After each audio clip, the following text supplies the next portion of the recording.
I was listening to all you guys with the analytics stuff, and thanks for Brian and Kyle saying what you said. And I think it really is a balance between analytics and common sense.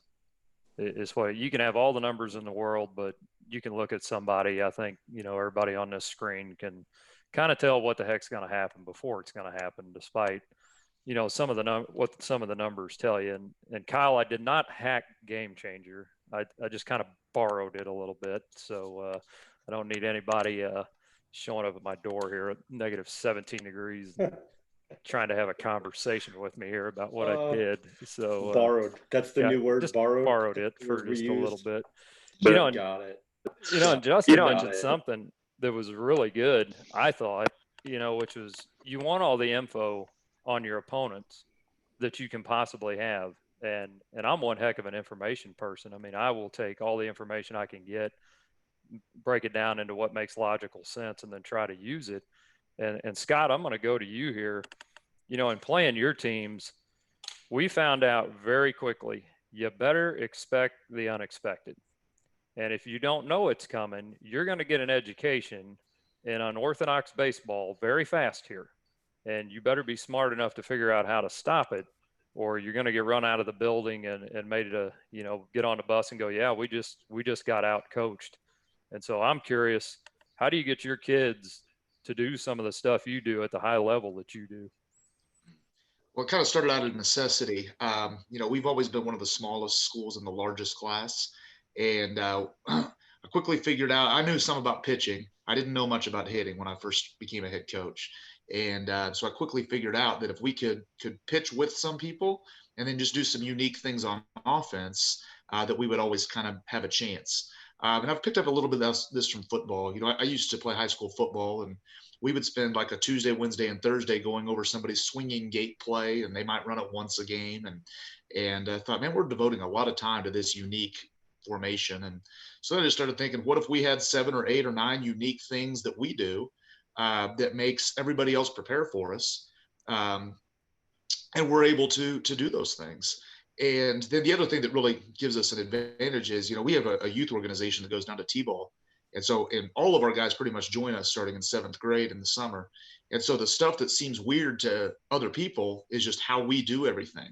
And so by the time you get to be a senior, you've played baseball a certain way for 500, 600 games, and somebody else has only seen it a handful of times. It gives you a huge advantage. And so a lot of it was out of necessity. I mean, to be honest, last year, we were going to be, it was the best team I ever had. We were going to not have to do too much stuff that would be seen out of the norm. This year, we'll probably go back to that stuff. We are a small town. All of our kids live like around the corner from my house. So I've known these kids forever. We get an opportunity to maybe be around them a lot and to develop a way of thinking that is maybe unique to us. Most of our kids play with us in the summer. We're around each other every day. So some of that stuff does give us some advantages. And so I kind of looked at it, things that we were disadvantaged in, and said, how can we turn those into advantages? And so we have done some different things with the way we hold runners on, some of the base stealing stuff we do. Some of that's been a little bit different. Ash, I'm going to have you get in on this too, because Scott, this is an all due respect to you. We started calling this specific play Willard. And I'll let Brian tell the story. Because of how much we had to practice this thing, it won us the freaking state championship game. Brian, go ahead. Yeah, I mean, well, I'll never forget. So 2016, Scott, I think we were playing you at Missouri Southern, I believe, in the sectional game. And we knew you like to do the balk play with runner on third. We knew, and it's great. We actually started using it. We won some games in the River City Festival by that, which was awesome because Kansas coaches, they never prepare for that stuff. So, and I got buddies that coach in Kansas. So no offense, I'm just messing with Brad Stoll. Anyway, I actually would get, like, we ran offensively. I mean, I just kind of held I did a W with my right here on my chest, and that's our whole team knew that's okay. It's a Willard play. All right, let's go. I'll never forget, we threw a lefty, JT Balkin, against you, and I'm like, God dang, this is the worst situation we could have with a lefty on the mound. So I'm like, so I had a call And like, we literally practiced it like over and over and over. And I had a call. And so when he would look at me, I gave a signal and he would just step off. We would just step off. We'd look, we quick pitch. We'd do everything we could just to make sure you all didn't run it. And thankfully, you were being nice. I don't think you wanted to embarrass me too bad. So I don't think you did it. But anyway, we won the state championship that way. I think it was, well, I think we, there's nobody out, bases loaded, and we get a comebacker, and we roll a 1-2-3 double play, and then the very next pitch, or right before the pitch, they take off, and kid, calm and cool, just steps off, throws it home, getting a run down, get the out. And we made the comment on the way back on the bus trip. We're like, thank God for Willard and thank God for Scott McGee, because it's something that we really did for that 2-3 year stretch, man. It was like, and Kyle can tell you, like, Kyle looked at me like, dude, seriously, how long are we going to do this? I'm like, until we don't ever mess it up, and it can't confuse anybody. And we had one kid that would screw it up every time. Poor Joseph. And, but anyway, we're like, if Joseph's in the game, we're in trouble. That's what we kind of came down to. So, but anyway, yeah, Scott, you were very difficult to prepare for with your teams and the way you guys get off the bags and do some things. And I know Justin's team really challenged us just because we got tired of them stealing bags, double steals, delay, like just all that stuff. It got old, man. We were like, and we weren't really that prepared. I mean, we thought we were, but when we look at it, we weren't. So, for you guys coaching against all you guys, Dave's teams, and Tony's there in the state championship game that one year, but I know it made all three of us that were together, it made us hunker down and figure things out. So I'll tell you what, when I played Scott, he had a lot of guys on third during that game. So I thought I was going to have a heart attack just worrying when it was going to happen. And we practiced for it. And I thought, we spent all that time practicing, and my pitcher's going to throw it to the backstop. He'll probably do it right, but then throw it away because he's so worried about looking for it to come. But hats off to you, Scott. You make a lot of us real nervous before we play you. So that's good stuff. Scott, who was the kid? I remember we had it all shifted over to the left-hand side, kind of like Justin was talking about, and homeboy hit it on the roof of the house out there. Oh, that's Spencer Johnson. Was that who that was? Or no, that was Parkview. Oh. It was the big first baseman you had at one point, I think, Scott. Real big first baseman, DH kid. How long ago was that? Oh, was it Jed Owen? Yeah, about 2000. Yes. We had it all planned out, had everybody over there, and he hit it. Yes. That was called Shade Tiger, if I remember right, JR. That's an old Ron Cole football reference. Hey, and I do want to thank everybody for bringing Munson up. And so I had to listen about Munson again. He hit a ball against us in the Final Four. I don't think it's come down. It's still in orbit. That thing reached space. That our kids at Staley, they still talk about, even kids that were young at that time that were just at the game, they still talk about how far that ball was hit. Yeah, so I love reliving that moment. I do. That's the reason why Hickman got a new pool. Sal Balfonte knocked a hole in it one time when we were playing them, and they had to go ahead and just remodel. So that's our claim to fame. We gave a guy, that ball was hit, I bet 150 miles an hour. Sal Balfonte, if y'all remember that kid's name, he was wow. So I feel you there, Dave. I feel you. Well, then I love all that talk about what you got to prepare for. Now, Coach McGee's going to be like, oh, these guys know it's coming. Maybe we shouldn't do it. They got to come up with something else. So we might have ruined it for them. But that's going to segue into my next question. And I'm a geek when it comes to sports and stuff like this. So I'm always thinking about what rules can you change for the game itself, right? So I'll tell you mine for baseball. You're all going to look at me like I'm really stupid. It's okay. It's not going to affect me one bit. I think that if you leave 10 runners on base and you can't score them, they should take a run away from you. Okay? So if you can't get them around, sucks to be you, man. We're going to take a run away. So I'm interested to hear from you guys who've done a lot more baseball than me. What rule would you like to have changed? And it can't be Coach McGee's, we're going to make you balk. It can't be that one, because we all know that one's already up there. But what rule would you like to change? Let's start with Coach P. What do you think? I think the one rule that bugs me, and I understand why it's in there, is the pitch count thing they went through a few years ago. There's some guys that I'm sure abuse that, but most guys do not. And I don't like the rules. You got to follow them because everybody's keeping track of how many pitches they're doing that kind, and nobody can go over 105. Some kids can throw 140 and be fine. Just you got to know your guys. Are they in shape? Can they throw that many pitches? Blah blah blah.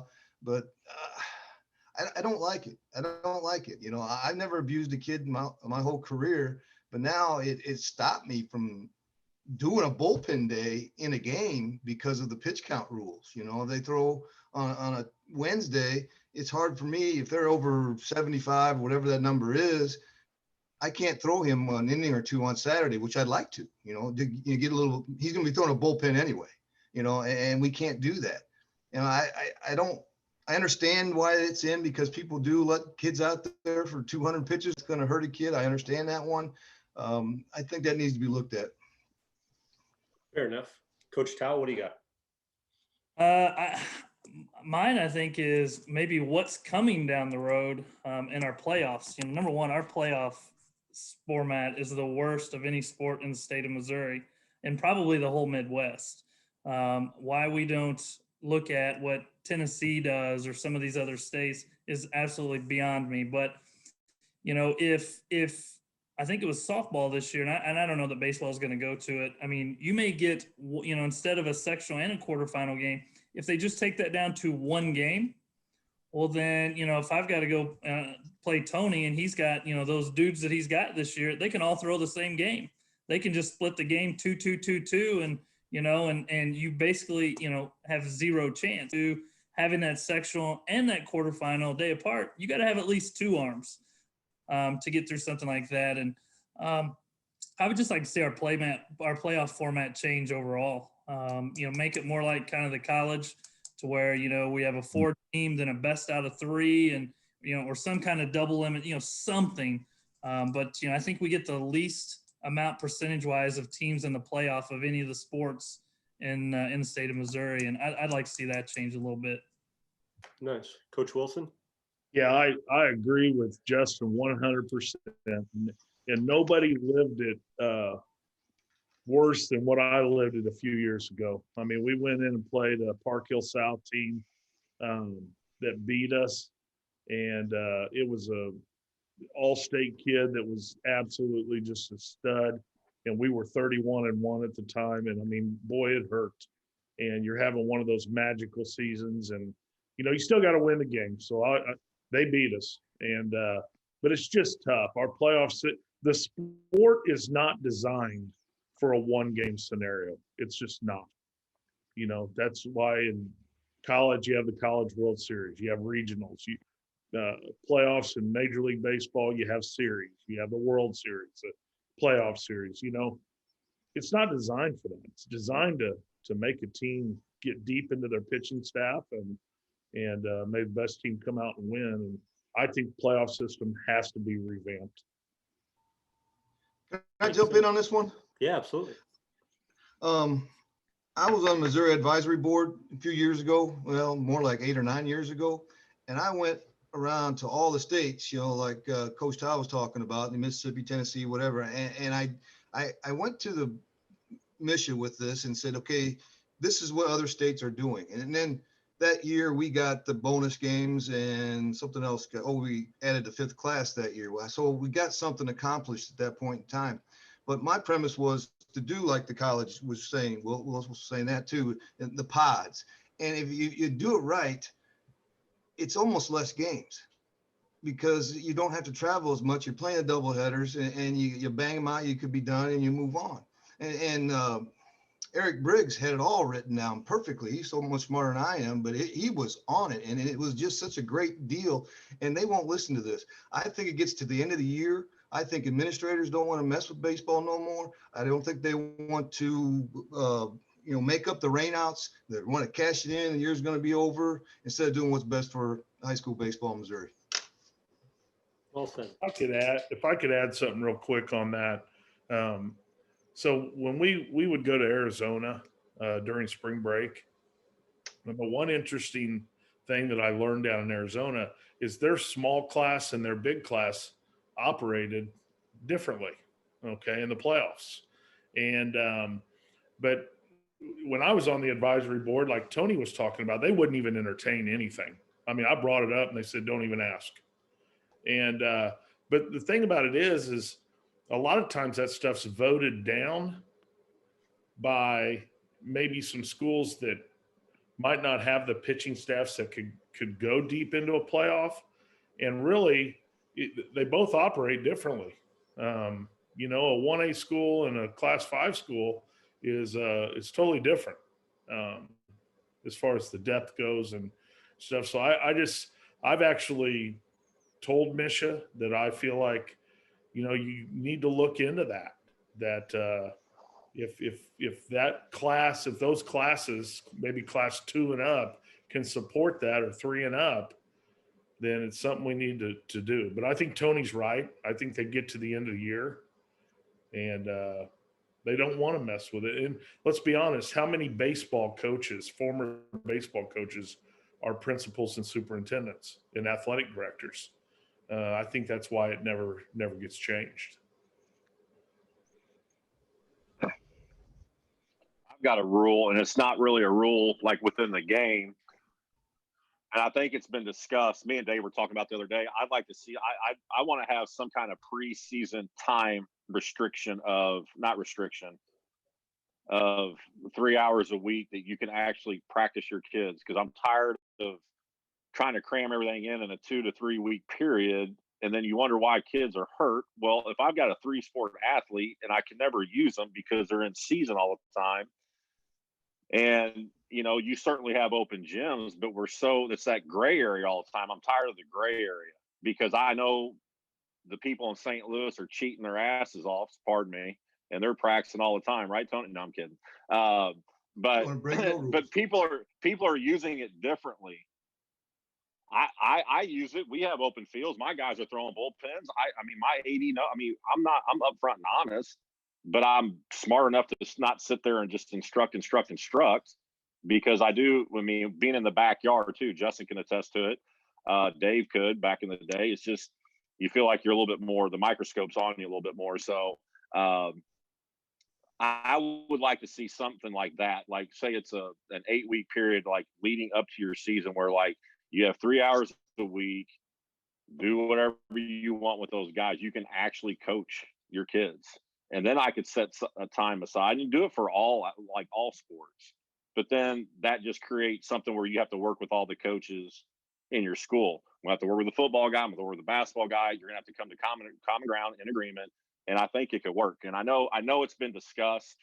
But I do feel like that is super, super important, because I just feel like we're doing these open gyms, and some are doing maybe a little bit more. Some have indoor facilities. They can do a little bit more. I'm blessed with one, so we're able to utilize that, but some people don't. So in order for me to get gym time, I may have to go at 6 o'clock in the morning. But if nobody's going to want to do it. Now, if you have practice, those kids are going to be there. And that's the difference. So right now, open gyms they are what they are. So I love it. Kyle, what do you got? I agree with everybody, and mine's going to be contact days in the summer. I don't quite understand why we're taking that away from, coaching our kids and being able to have to try to schedule, workouts, in the mornings, and then try to play a league game in the night, and then on weekends we're traveling. You just got to be really careful on what you're doing. But I think the contact days in the summer, I don't think there really should be a limit. If guys want to coach their kids and get them through workouts and do what they got to do, let them do it. And there's multiple kids, they play multiple sports, work it out with the coaches. You got a football, baseball kid, talk to the coach, be men about it and figure out, what priority is. And, if you got practice, 2 days or whatever they're doing for football during the week, and then, weekends they're playing baseball, whatever it is. But I think the contact days needs to be changed. Well, this is where we needed Coach Wyrick here, because we're in this boat because of his old AD, right? Who came up with this rule. But I personally, when piggyback what Kyle said, this rule only hurts baseball players. It doesn't hurt your football players. They play 10 games a year. They have all summer to get ready for 10 games, 1 game a week. We all know Missouri weather in the spring can be so crazy, so you don't always get all of your games in. And if your kids, if your kids want to stay with, we played close to 100 games last summer as a program, but they did away with the contact days also, last summer. But I think within reason, I think every school district should be able to police that themselves with all of their coaches. But I think if your kids want to play with you, they should get to do that. You shouldn't, I understand the rule, but God, that's such a bad rule for baseball kids. Fair enough. Coach McGee? Yeah, I totally agree with the postseason, especially. You're playing a sectional game on a Tuesday at a 4:30, and you wonder why baseball fans and attendance and your school spirit is down. Why those things can't be on a Friday, Saturday? There's enough neutral site turf fields that we could do that kind of stuff and do a double elimination, like you guys have said with the regional, and then obviously the contact days. I think that's ridiculous. The contact days has made situations worse. If you've got a football, baseball kid, sometimes the coaches try to schedule on top of each other and expect every kid to be at everything, and it makes it harder on a kid. But I think the other thing that I would change here in Missouri is the dead week right before baseball starts. You've got this past week, our guys were able to throw 1 day. We had 1 day of school this week. This coming week, we may not have any school because of the snow and ice. Then it's going to be 50, but no one can be at the school throwing or doing anything because of this dead week. So we're going to go the first, we've had kids that have been throwing and now 3 weeks off before the first day of practice. I think that's not a way to keep kids safe and healthy. It's just, I guess overall, I think all of us would say that our state does not treat baseball like that big of a deal. And our state, when you look at who all we send to college and professional sports, it's far more in baseball than any other endeavor in this state. So it is a big deal in our state, talent-wise. And so I think our state needs to treat it that way. Great. Coach Darby? I agree with Coach Howe as far as what he said with the contact days and everything like that. One thing I would change though, and within reason, you have to case by case basis. The scheduling, you get 20 games in one tournament or 18 games in 2 tournaments. We all know what Missouri Springs are like. So sometimes, you may get 10 games rained out and then you're scrambling just to try to fill a schedule. So, put limitations on it, but don't make them so strict, make a cap it somewhere. But, some teams they'll drop down to 16 games and 3 tournaments, but their tournaments are allowing them to play 6 games in a tournament or whatever the case, when, at least for us smaller schools, we don't ever get those big tournaments. So, make it within reason, but you don't necessarily have to cap it and make it a hard cap where you can't play any more than what they're capping it at. But at the same time, the contact days has ruined a lot of things as well, because at a school our size, we got football, basketball, and baseball all going in the summer, and we have soccer. So trying to split kids, 4 different ways and trying to get them to show up and trying to collaborate with all the other coaches and make it doable is extremely hard, especially for a small school. And, not a pity me answer, but, that collaboration has to take part, and you have to be able to make it work with everybody on deck, or all aspects are going to fail essentially.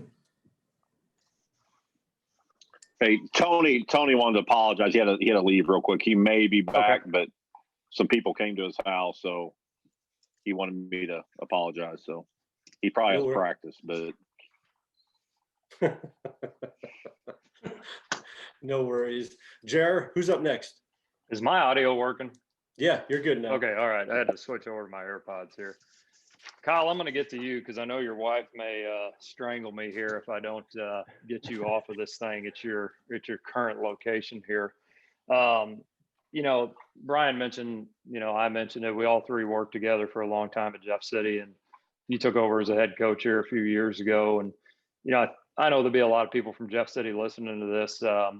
We obviously built a pretty successful program that's been able to sustain itself for quite a while now. What's your plans? You know, we got a new high school here in town, and, you know, me and you've talked about it a little bit. What's your plans for kind of sustaining the program and just keeping it going? Well, when you guys were talking about -13, I don't want to rub it in, but I'm actually in Florida right now. It is 75 degrees. But that's beside the point. No, so I thought a little bit about this. Turn his audio off. We don't turn him off. Anymore. Just kick him out. Yeah, just kick him out. It's over. So I thought a little bit about this. So actually, right before COVID hit last year, I met with the Boys and Girls Club director, and I was trying to figure out a way to get more diversity, try to get some more African Americans to come out. And I was like, you know what, let's start there and see where it takes us. COVID hits, we kind of started the process, and COVID hits, and it kind of just, we kind of lost everything. Since then, they've gotten a new director, been in contact with him actually over the last month to try to figure out that. You know, I think in the 11 years I've been at Jeff City, 8 as an assistant and 3 now as a head coach, and Brian, you can correct me if I'm wrong, we've only had 2 African Americans at Jeff City. And for myself, I feel like there needs to be, our team needs to be a little bit more diverse, especially from the side of town where I'm at. And, you know, so that's one thing. The other thing is, you know, obviously your feeder programs, which Coach McGee, I'm looking to talk to you about how you're getting this thing going at such a young age, and getting guys in there that, you know, players in that are they're going to be going and feeding into your high school, because that's just something that we can't seem to figure out. We have a feeder team. We do have kids on that team that will feed into Jeff City, but we also have kids that will feed into Blair Oaks on that team, and Capital City, which is the new high school in town. So we're trying to figure out a way to make it a Jeff City feeder team, but we're just in a tough area where it's hard to do. So any feedback from you guys on that would be great, because like I said, I'm looking for a way to, you know, I know with Perkins and Coach Wilson, you guys, you know, in St. Louis and Kansas City, you guys battle with obviously, you know, big schools around your area too. You know, how do you keep those guys going, and how do you get guys out? You know, whereas you guys are just in such a big area to where, you know, you guys just get those players. So about it. You know, I know with running the Express for a while here, which was the feeder program when we just had the one high school here, it was a lot easier, you know, because you're just dealing with that. But, you know, when you've got multiple schools and multiple places people will go, or you got numbers down, and you got to be able to, you know, you got 8 kids that are on a team, but now you need 11, and, you know, so it's like you got to take whoever the heck you definitely can take. And, you know, I think that's a pretty good segue. You know, we can come back to that. Coach Darby, I'm gonna hit you here with this question. You know, you're right outside of Kansas City up there. You said you're Class 2 school, you know, which brings with it its own challenges. And I'm just kind of curious with, you know, talking about numbers of kids. I remember listening at the clinic one year. You know, we had a guy come in. I can't remember where he was from, but he said, "We're working day one." He was from a Class 1 school. This is how you catch the ball, you know, for some of these kids, instead of like, we're ready to go have practice. You know, how do you make that work? How can you stay successful at that level? So like Kyle was talking about, after my third year as the head coach, I actually got my best friend on as an assistant. He was at Putnam County for a few years, and then he came down and got a teaching job, and he's my top assistant now. We started brainstorming on how to develop a feeder program like Kyle was talking about. And basically what we did was we started from scratch. We gave it a name. We went to the elementary school and we introduced it, and we recruited all these younger kids. And then, we called it the Prospects Club, and we'd bring them in once a month. And, 1 month it'd be, 2 hours a day. And some days we would just work on fielding and how we teach, our footwork. Or maybe it's hitting the next day or the next month, and we're teaching how we teach hitting. So then, they're getting that once a month, but then that adds up year after year after year until they finally get to your program. But, once they get to high school, our average class size is anywhere from 50 to 70, usually falls right in that 60 range. So right now I've got 5 kids in each class. So this is going to be my smallest team. I'll have 20 kids. I usually average about 28. But to be completely honest with you, Lone Jack hasn't been really successful in anything athletic wise on the boys side. So we get out and recruit those kids. We had 18 at one point this year, I think. And so the last 2 weeks, we kind of sat down and went through the rosters of each grade and tried to find kids that were playing other sports that we thought could help us. So we recruit those kids. We'll get kids that, we like to say baseball doesn't need them. They need baseball.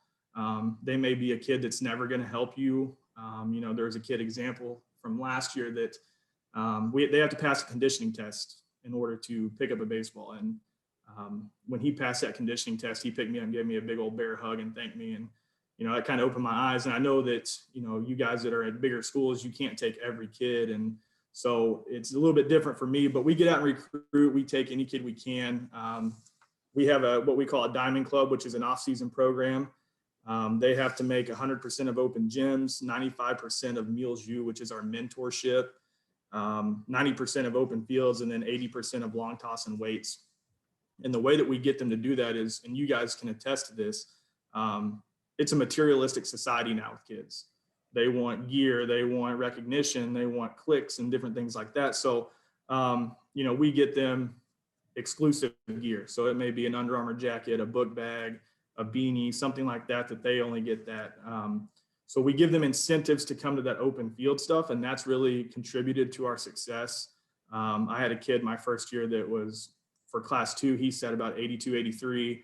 So we knew every time we were going to give him the ball, we would be successful. And like I said, we hadn't been that successful in any sport. So kids started to see that success and, wanted to be a part of it. So that kind of sprung us into, big numbers and having kids come out, but keeping them committed. Another thing that we do, again, class 2, we try to make the locker room as clubhouse as possible. We have a full-size ping pong table in there. We'll bring couches in there. We have TVs in there. Just give them a place to hang out and develop that camaraderie. And, sometimes, we finish practice at 5:30 and they'll be in there playing ping pong till 6:15. So just trying to develop that culture and that camaraderie. And, with that culture, you have to learn about the kid. You have to ask, what mom and dad do, what brother and sister, how old they are, and take an interest in the kid himself in order for him to give you everything he's got. So I think that's helped us from a success standpoint. When a kid knows that you're invested in him from, an individual standpoint, not just as a player, he's going to give you everything he has. But, just Diamond Club recruiting or, your off-season incentive stuff. Unfortunately, we don't have, next man up mentality. We have to get as many kids out as possible, and we can't just plug and play. So we got to develop all the time. So that's what's helped us in the past is a smaller school. But if anybody has suggestions on how to enhance any of that, I would gladly take them.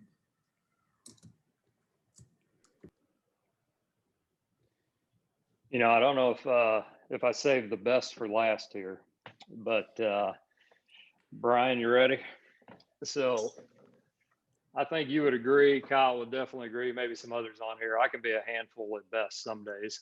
And I remember one time you saying, you got to trust your coaches. You got to let your assistants coach the game, because if you don't, then what do you even have them for? And what kind of, I guess, words of wisdom or would you have for somebody listening to this that coming into a new staff or having trouble and wanting to try to control everything? Well, I think it took me a while, to be honest with you. You got to understand, when I first started coaching, my first coaching job, I was coaching at a Class 1 school. And then I moved to Kansas, coached at a Class 3 school, which is kind of like a Class 2 school here in Missouri. Moved back to Missouri. I coached at a Class 2. We got bumped up to Class 3 at Blair Oaks my last year. Then I go to Jeff City. We were Class 4. Then we got bumped up to Class 5. We had 5 classes. So I've literally coached in every class in Missouri. And at the smaller schools, I was so used to having literally one assistant coach, and that was it. And we pretty much had a varsity JV team, and we both co-coached it, and that's how we rolled. So I remember going to Jeff City. That was the most difficult for me, I guess, was trusting the coaches, because number one, I didn't know who you guys were. And I know trying to hire guys when we had a couple coaches leave, I was able to hire some guys I kind of knew, and then was able to retain you. And then, you pull on, bring in Steve Allhead and, Kyle and some guys like that you know and you trust. It just, to me, I think the biggest thing is if you don't trust your coaches and you don't allow them to do their job, then why are they even there? I mean, basically is what it comes down to. And to be honest with you, I was kind of doing it long enough and I was getting old enough. It's like, I didn't care to do all that extra stuff that I used to do. I'll be honest with you. And if my assistants can make my job easier, that's what I want.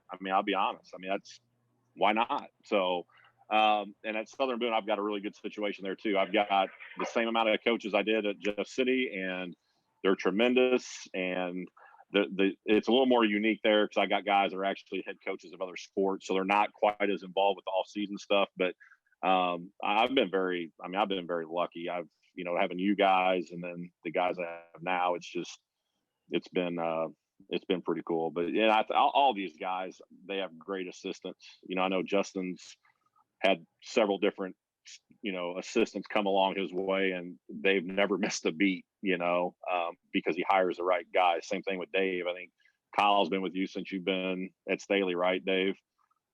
Kyle's going to have the same kind of, guys. And I know Dustin does. And I know Scott, I know he at least has one, because he's the same guy that when he first took over the Willard program going down there when I first started Jeff City, the same guy's still there. I can't remember his name. Sorry, Coach. But so we all know the value in that. I just think it's hard when you're a new coach, or maybe you're a coach that was at a smaller school and you only had one assistant and you're just used to doing everything. That was what the biggest change for me was. And then once you guys showed me that, hey, I can do all this stuff, I was like, well, let's go to work. So pretty easy after that.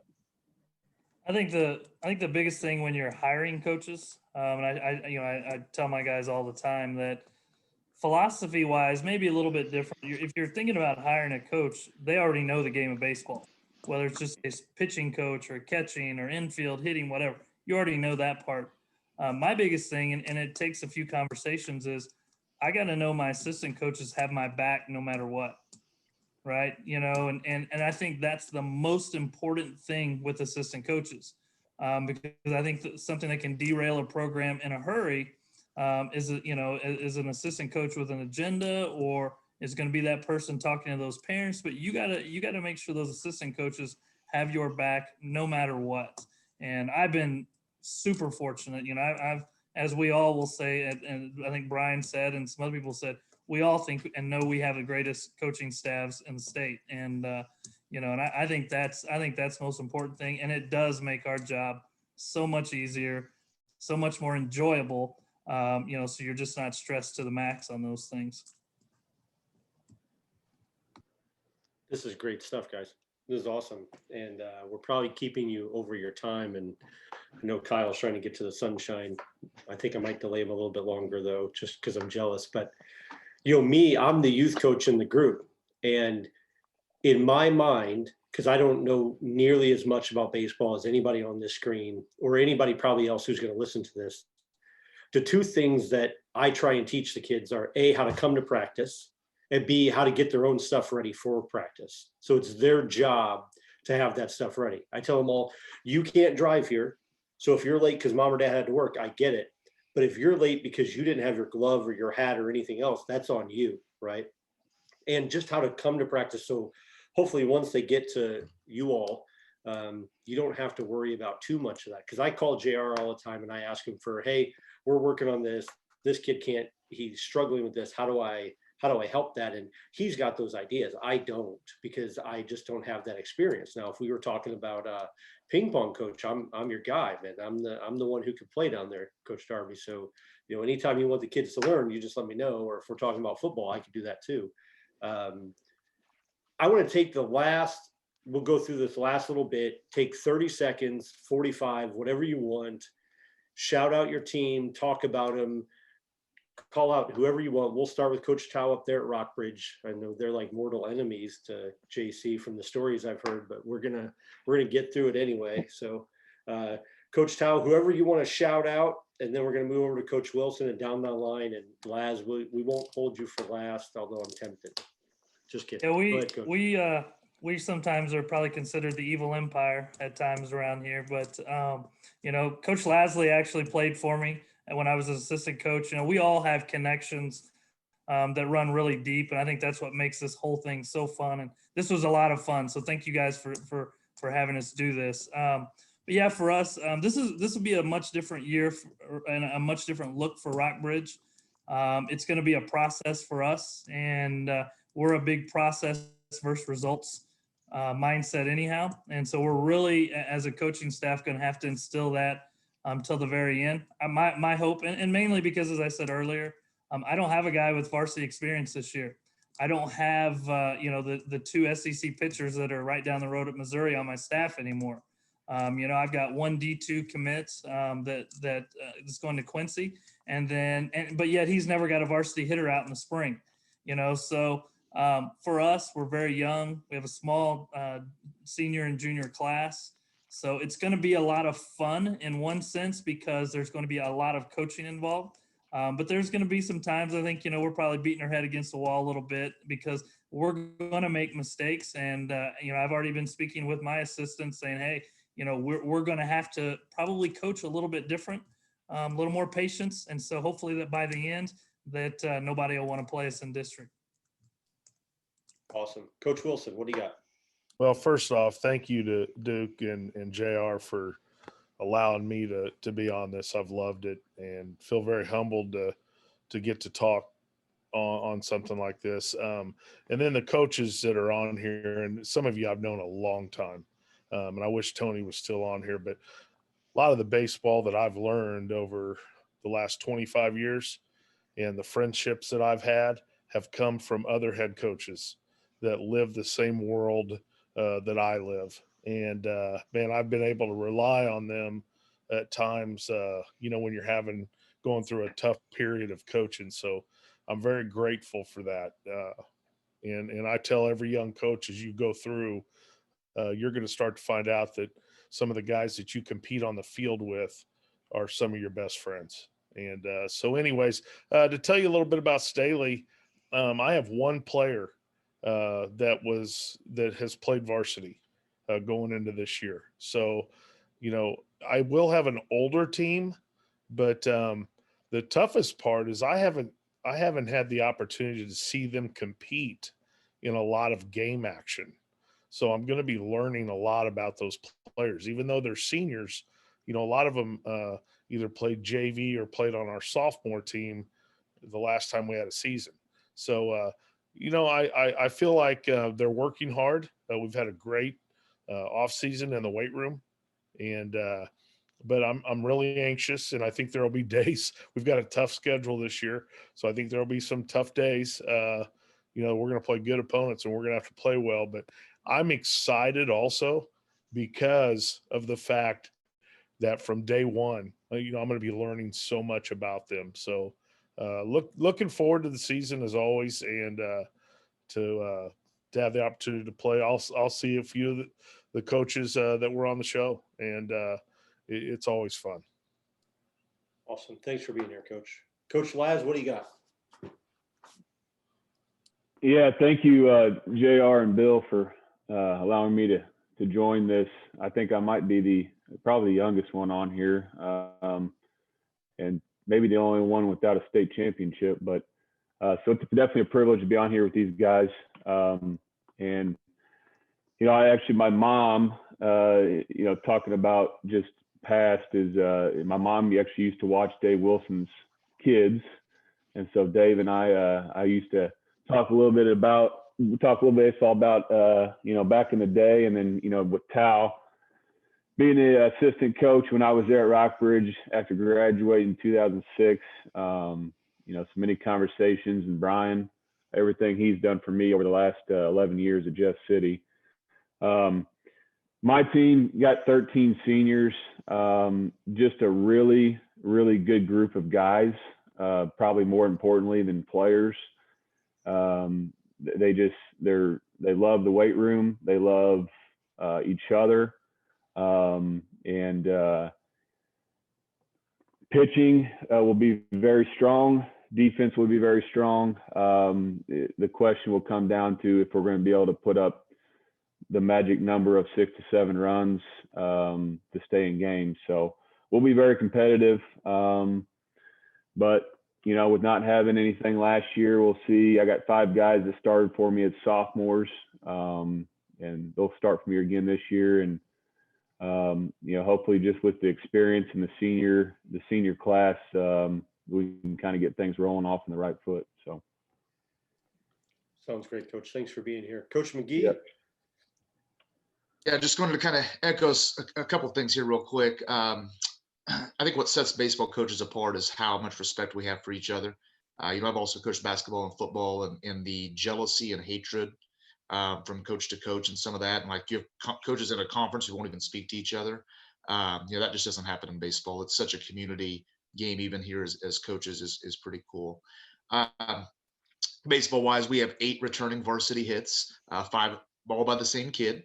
5 of them are bunt hits. So we have 3 non-bunt hits returning in our program. We graduated 15 seniors a year ago, and that was going to be kind of our team. That was the best one we had.